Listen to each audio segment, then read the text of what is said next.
Israel made a very bad gamble, Iran minister on nuclear site incident. Iran's foreign minister warned Tuesday that acts of sabotage and sanctions will give the United States no extra leverage in talks on reviving a troubled 2015 nuclear deal. Mohammad Javad Zarif also blasted Israel, which Iran has accused of being behind a Sunday sabotage attack on its Natanz nuclear plant, of having made a very bad gamble.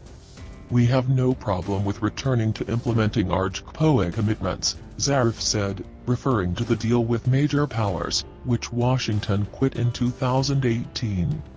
But the Americans should know that neither sanctions nor acts of sabotage will give them negotiation tools, and these acts will only make the situation more difficult for them, Zarif told a joint press conference with his visiting Russian counterpart Sergei Lavrov. Iran on Monday charged that its archenemy Israel was behind an attack on its Natanz uranium enrichment plant and vowed it would take revenge and ramp up its nuclear activities.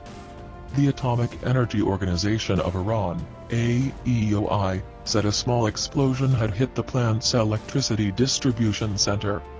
Israel did not claim responsibility for the sabotage, but unsourced media reports in the country attributed it to the Israeli security services carrying out a cyber operation.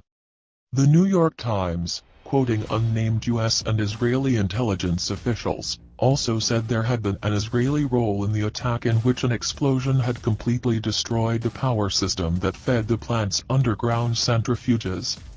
The White House said Monday that the U.S. was not involved in any manner. Zarif said, "If Israel thought that they can stop Iran from following up on lifting sanctions from the Iranian people, then they made a very bad gamble." He said what they did in Natanz, they thought it would reduce Iran's leverage in the talks on bringing the U.S. back into the deal. But it makes it possible for Iran to legally, legitimately, and in order to make up for this terrorist stupidity, use any capacity it has at Natanz. He said the enrichment plant would be made more powerful with advanced centrifuges. Iran's foreign ministry spokesman said Monday that the centrifuges hit by the power blackout were first-generation ones, not more advanced models banned under the nuclear deal.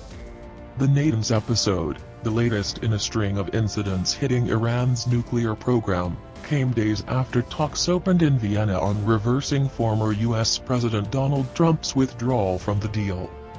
U.S. President Joe Biden wants to revive the agreement over strong Israeli opposition, arguing that it had succeeded in sharply reducing Iran's nuclear activities in return for relief from punishing economic sanctions.